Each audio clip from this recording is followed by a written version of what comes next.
How's it going, guys? Welcome back to Mindful Combat. If you're fans of boxing or MMA, please like and subscribe for future content and check out some of my previous content as well.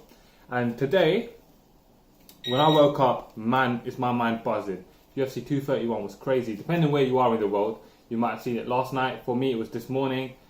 And it was just a crazy card from start to finish. I mean, the card started off with that incredible, insane war between Thiago Santos and Jimmy Manuwa. Thiago Santos looks like he should have been at light heavyweight all along. He looked very good against Jimmy Manuwa, and I thought he done a really good performance, and he had a somewhat breakout performance, especially at 205. Jimmy Manuwa has been ranked top 5 or top 10 for the last 5 years, and it's a big deal for him. And now, obviously, he holds a win over Anthony Smith at middleweight as well, and it's going to be interesting how that plays out.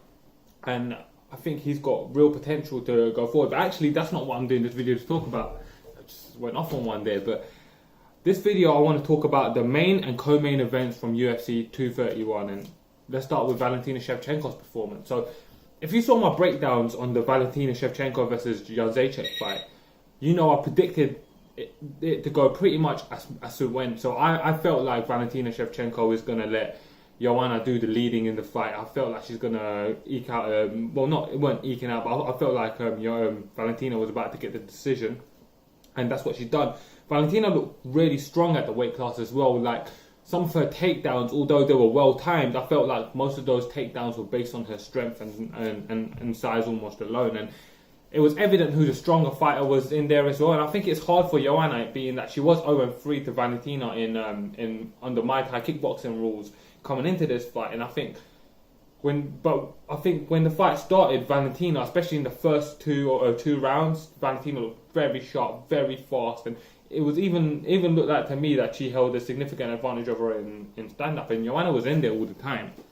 As the fight progressed, I felt like Joanna started to come on stronger, and one of the things I said in my video was that one of Joanna's key skill sets in fighting is her conditioning. Her conditioning is extreme. So, being that her conditioning is so good, she did start to come on in the later rounds, and she started to do better, and things started to get really interesting.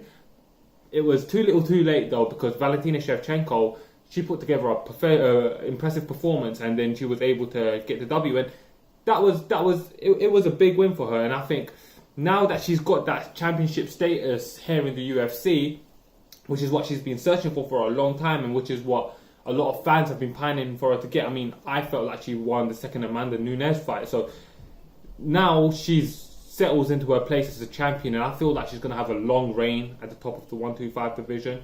I don't particularly see any threats emerging. I think her next opponent will probably be Jessica Ai. Jessica Ai is 3-0 in the division.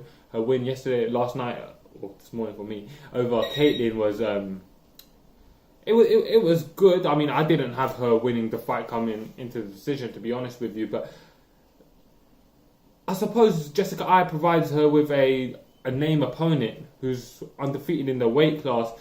Fans are familiar with Jessica Ai, and that will probably serve as like a main event for like maybe a fight night card or something like that, or maybe a co-main event to strengthen up a pay-per-view with another championship fight.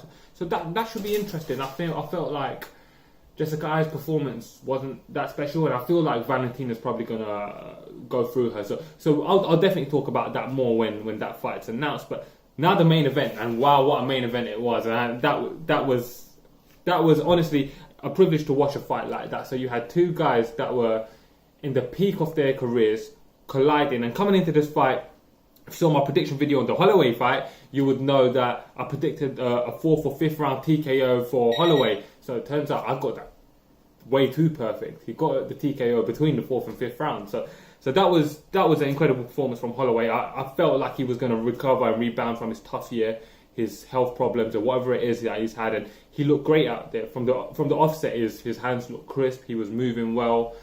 As the fight went on, his conditioning started to come through, and the championship credentials and championship chops that he has, the experience that he has, and having all them big fights, I felt like that started to play a role. Brian Ortega's a warrior, and he fought his heart out. Brian Ortega started to get his own combinations in, and he started to look like he looked like he was in the fight. He got a couple of takedowns, which was good.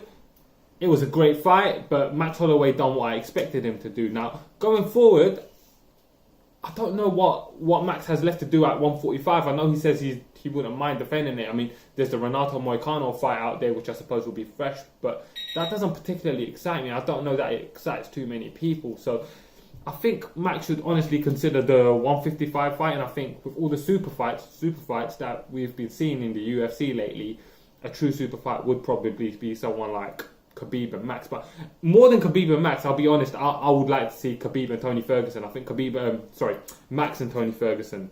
Although yes, I'd love to see Khabib and Tony Ferguson, but this is about Max. So Max and Tony Ferguson, that would be a great fight. I think that will they'll put on a show for the fans. I feel like Max will outbox him over the 5 rounds, and he'll get roughed up, he'll get bloodied up, but I just feel like he'll get him. But man, what a card that was, and man, for what it's worth, I'm like 7 or 8-0 with my predictions now. You guys got to start paying me some attention. So please like and subscribe, comment, and let me know your thoughts on how UFC 231 went. And look forward to seeing you guys in the future. Thank you. Mind for Combat.